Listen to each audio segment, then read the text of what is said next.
Welcome! Today's lesson is going to be can y can't. What exactly is can? Well, this is also a verb, okay? But in this situation, it means the ability to do something or if you're able to do something. And can't means the contrary, so it means that you can do that, you don't have the ability or you're not able to do it. There are different uses for can and can't. For example, we have here request, ask for something, ask and give permission, indicate a possibility, and also could mean that you have a skill. Now we have some examples. In the case for request, we have can you come?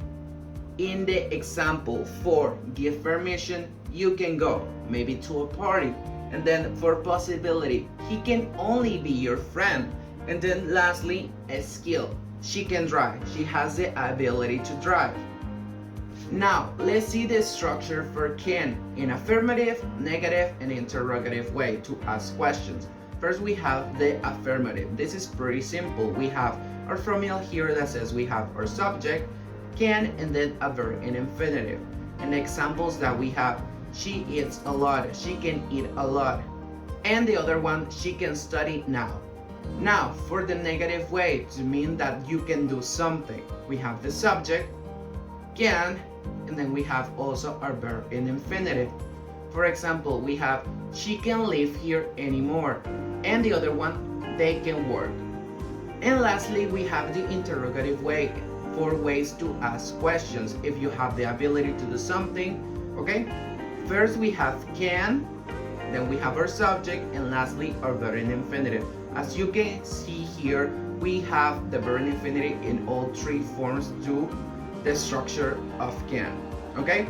The examples that we have here, can you open the door? Can she see us? Okay, so I think it's pretty easy to understand how to use can, but don't confuse can for a verb.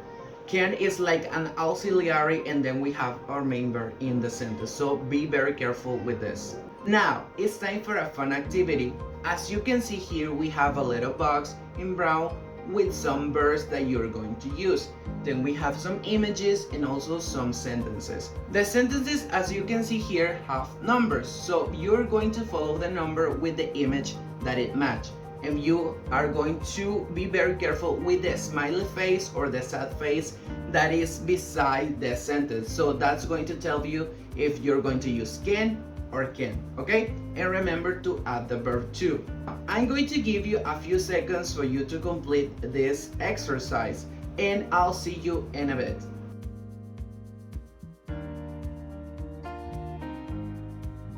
Now, let's find out what were the answers. Here are the results for this exercise.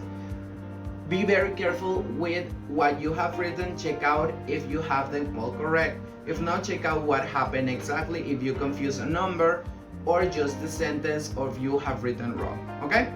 Now, this is all for today's video. Thank you so much for watching, and if you want to check out some other exercise online so you can practice what we have seen today, okay? Now, I'll see you on the next one. Goodbye.